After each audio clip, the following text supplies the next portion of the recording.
Hello everyone. Today we will start the SQL part. So today date 17/11/2025. We'll start with SQL. So SQL means structured query language. Structured query language. So initially it was developed by IBM. So who invented them? They are Donald D. Chamberlain and Raymond F. Weisel. So these are the two people developed the SQL. These are belongs to the IBM. Initially it is called as SQL. Okay, so what is SQL? SQL is structured English query language. If you observe the word SEQUL means SQL. Initially it is called SQL, then it is converted to SQL. We'll see how it is. What is the use? అసలు ఎందుకోసం చేస్తున్నారు? It is designed to manipulate and retrieve. Manipulate అంటే మార్చడం, retrieve అంటే తీసుకోవడం. Manipulate and retrieve data stored in IBM's original quasi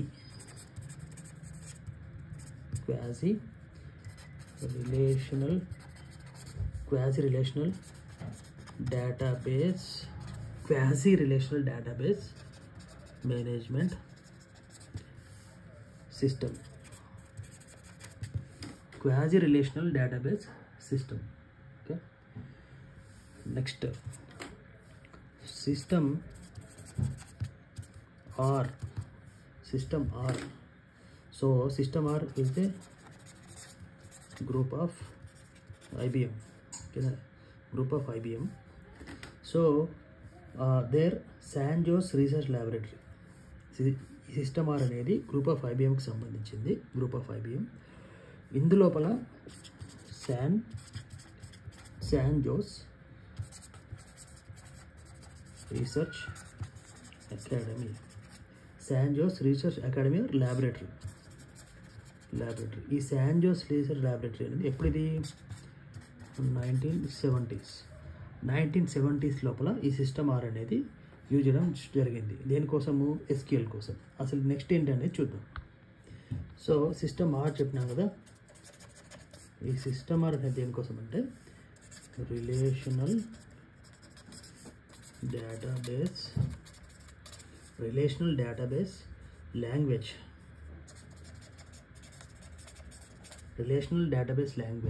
okay, దాన్ని ఏమంటారంటే square అనేవాళ్ళు. స్క్వేర్ అంటే ఏంటి? Specifying queries in a relational environment. So ఇప్పుడు తీస్తే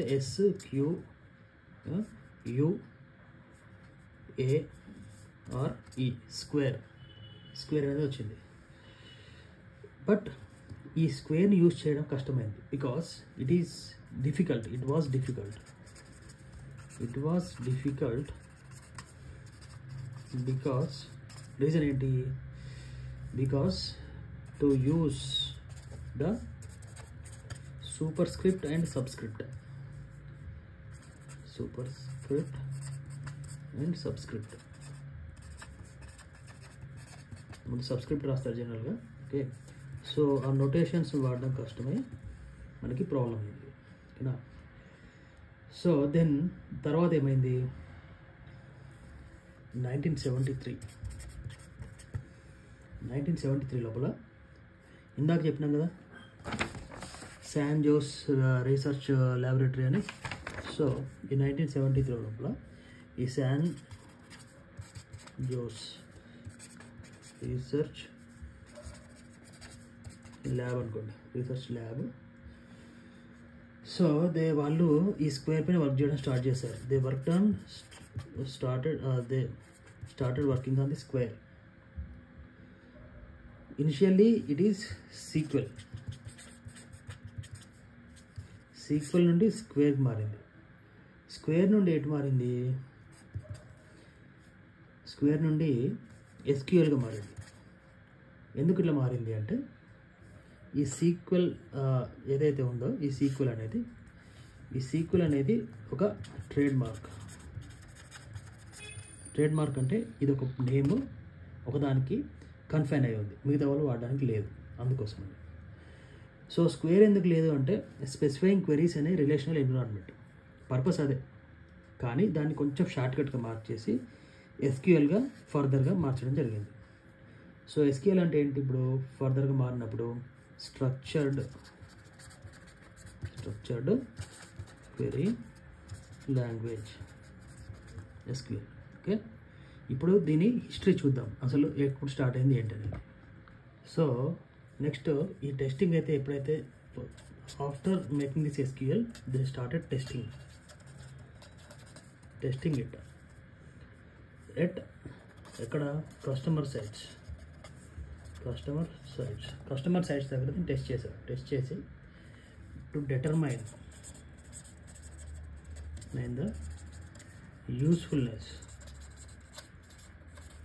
the usefulness and practicality. Usefulness అంటే ఏంటి? ఎంతవరకు యూజ్ అవుద్ది, దీనివల్ల ఏమేమి యూజ్ఫుల్నెస్ ఉన్నాయి. ఒకటి ప్రాక్టికాలిటీ అంటే how practical we can work on it on the system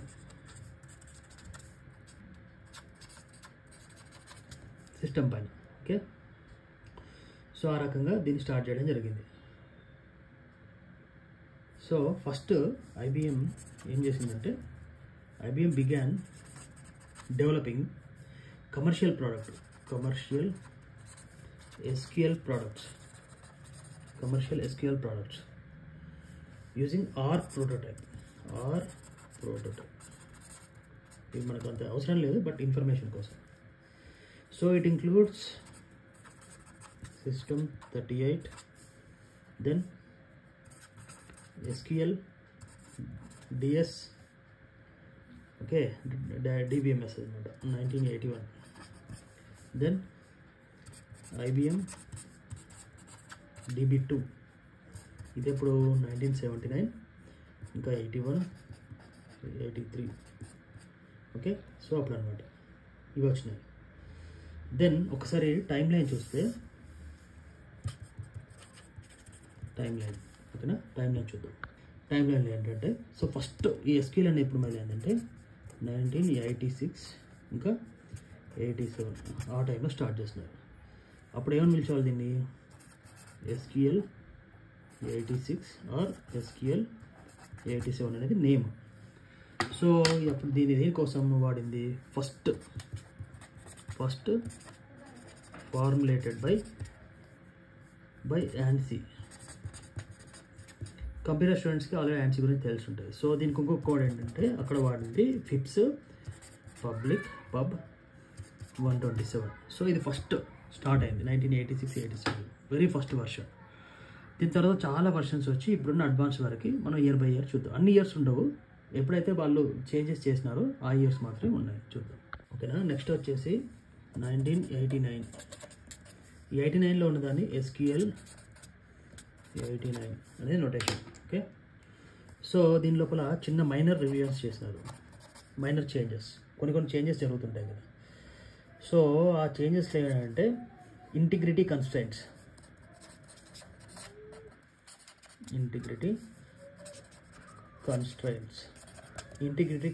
వాడారు. దానికి కోడ్ ఏంటి? ఫిప్స్ పబ్ 127.1. ఓకేనా? అది నెక్స్ట్ 1992లో SQL 92 అనేది వచ్చింది. దాన్ని SQL 2 అని కూడా అంటారు. అదే SQL 2 అనేది ఎప్పుడు వచ్చింది అనే దానికి క్వశ్చన్ 1992లో వచ్చింది. ఓకే, సో ఇక్కడ ఏం చేసినారు, ఇక్కడ మేజర్ రివిజన్ జరిగింది. మేజర్ రివిజన్ అది ISO international standards organisation 9075 ISO. So entry లెవెల్లో ఇది 92 SQL 92. ఓకే, SQL 92 ఇక్కడ రాస్తాం కదా. సో దీనికి అడాప్టెడ్ యాజ్ ఫిప్స్, ఇందాక చెప్పినాం కదా ఫిప్స్ పబ్ అని. ఫిప్స్ పబ్ 127.2 అనేది వచ్చి ఇక్కడ 2 దీని మేజర్ రివిజన్ జరిగింది ఇక్కడ. సో నెక్స్ట్ వచ్చేసి 1999లో. ఓకేనా? సో ఇక్కడ SQL 1999 ఆర్ SQL 3 ఇది కూడా ఇదే. సో SQL 3 ఎందుకైంది ఇక్కడ ఏం చేసినారంటే దీని లోపల కొన్ని యాడ్ చేసినారు. ఏం చేసినారు? Recursive queries. రికర్సివ్ అంటే మల్టిపుల్ టైమ్స్, ఒకదాన్ని రికర్సివ్గా ఎక్కువసార్లు యూజ్ చేయడం అన్నమాట. రికర్సివ్ అండ్ ప్రొసీజరల్ అండ్ అంటే ఒక పద్ధతి ప్రకారం ప్రొసీజర్స్ ఉంటాయి కదా, అలా procedure and control of flow statements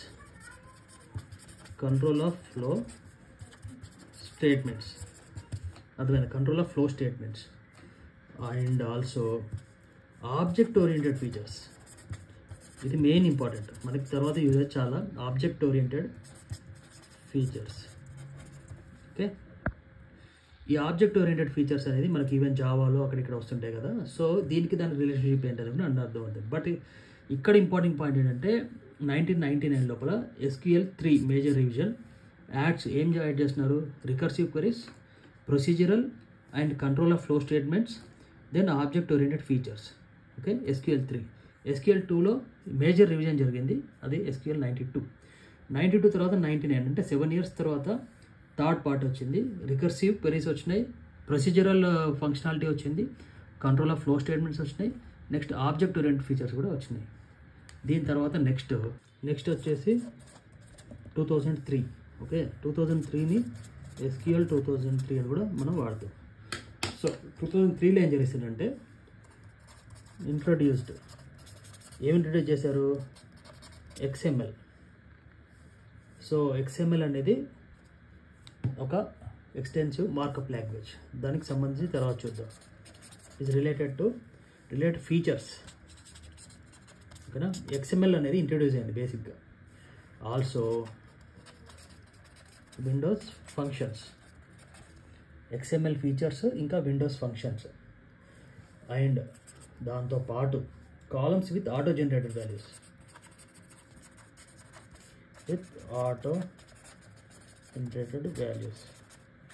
ఇప్పుడు ఫర్ ఎగ్జాంపుల్ మీరు ఎప్పుడైనా ఎక్సెల్ ఓపెన్ చేశారు అనుకోండి, ఎక్సెల్ అప్పుడు ఏమవుతుంది, ఇక్కడ 1 2 3 4 అని నెంబర్స్ వస్తాయి ఆటోమేటిక్గా. లెఫ్ట్ సైడ్కి ఉంటాయి కదా, ఇక్కడ కూడా ABC అనే వాల్యూస్ ఉంటాయి కదా. ఆటో జనరేటెడ్, మనం జనరేట్ చేయము, ఆటోమేటిక్గా వచ్చేస్తాయి అలా అనమాట. ఆటో జనరేటెడ్ ఎగ్జాంపుల్ చెప్తాను, SQL 2003 అది. ఓకేనా? నెక్స్ట్ ఇంకొక ఇంపార్టెంట్ 2006లో వచ్చింది, దాన్ని SQL 2006. ఓకేనా? SQL 2006లో ఏం జరిగిందంటే ఇంపోర్ట్ అండ్ స్టోర్ XML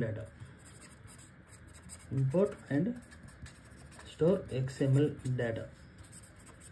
ఈ ఎక్స్టెన్సివ్ మార్కప్ లాంగ్వేజ్ ఉంది కదా, దానికి సంబంధించిన డేటా ఇన్ SQL DB.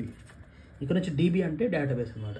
ఓకేనా? SQL DB import and store. ఇక్కడ ఇంపోర్ట్ ఫంక్షన్, స్టోర్ ఫంక్షన్, దాంతోపాటు మ్యానిపులేట్ కూడా చేయడం. మ్యానిపులేట్ చేయడం అంటే మాడిఫై చేయడం అనుకో ఒక రకంగా. విత్ ఇన్ డీబీ అంటే బయటకు వెళ్ళకుండా ఆ డీబీ లోపలనే దీన్ని మ్యానిపులేట్ చేయడం. అండ్ పబ్లిషింగ్ చూడండి ఎన్ని ఫీచర్స్ వస్తున్నాయి.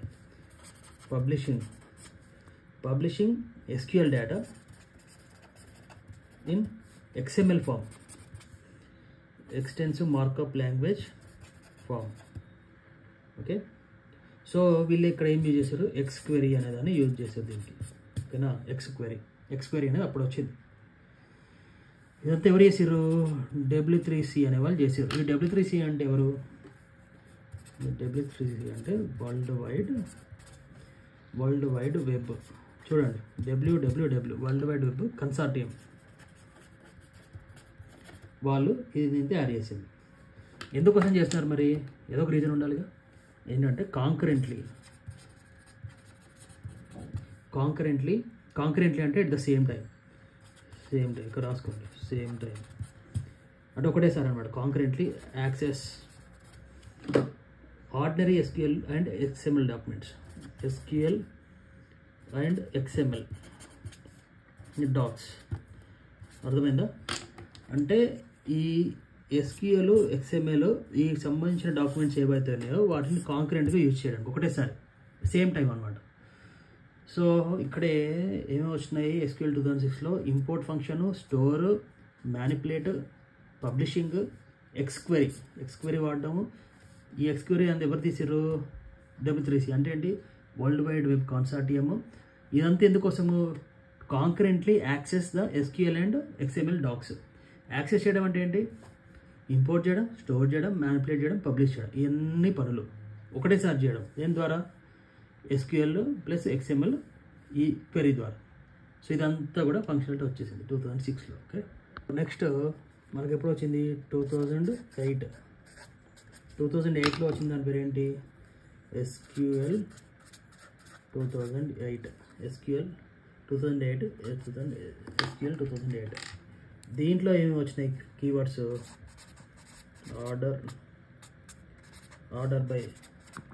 Order by instead of order by instead of truncate fetch. చూసారా, ఇవన్నీ order by instead of truncate fetch, ఇవన్నీ కూడా 2008లో వచ్చినాయి. నెక్స్ట్ వచ్చేసి 2011. సో దీన్ని SQL 2011 అని అంటారు. దీని లోపల ఏం చేసినారు, యాడ్ టెంపోరల్ డేటా.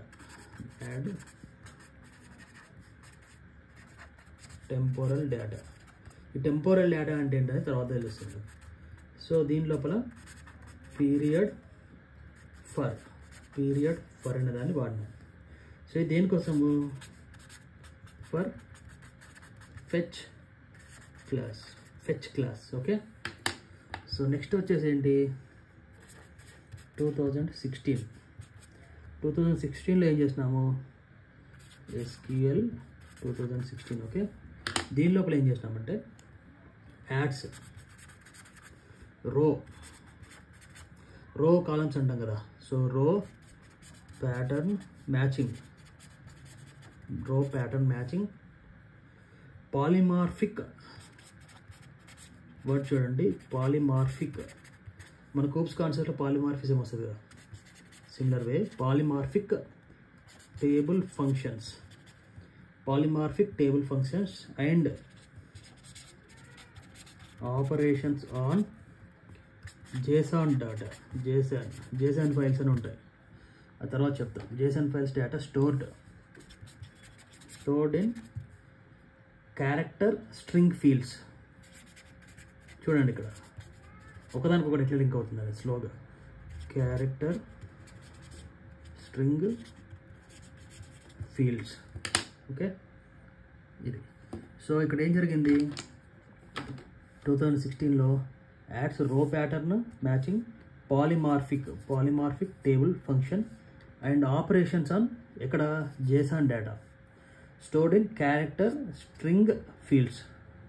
సో ఇది 2016లో ఉన్న అప్డేట్. నెక్స్ట్ వచ్చేసి 2019లో ఉన్నది SQL 2019. ఓకే, 2019. సో దీని లోపల ఏం చేస్తున్నారు, add multi dimensional arrays, multi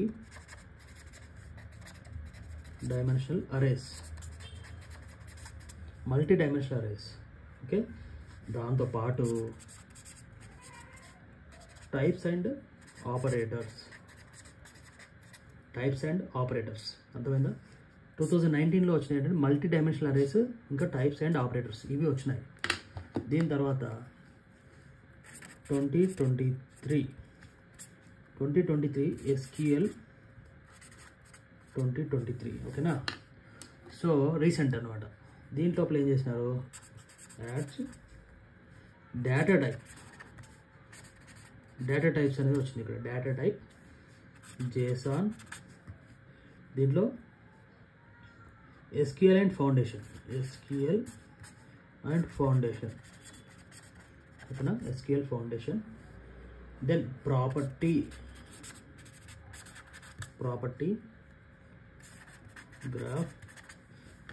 graph queries, అర్థమైందా? ప్రాపర్టీ గ్రాఫ్ క్వెరీస్, దాన్నే SQL PGQ అని కూడా అంటారు. సో ఇవి వచ్చినాయి, ఇది 2023. ఓకేనా? ఇది బ్రీఫ్గా దీని హిస్టరీ. సో నెక్స్ట్ క్లాసెస్ లోపల SQLకి సంబంధించిన ఫర్దర్ టాపిక్స్ని డిస్కస్ చేద్దాం. ఓకేనా? బాయ్.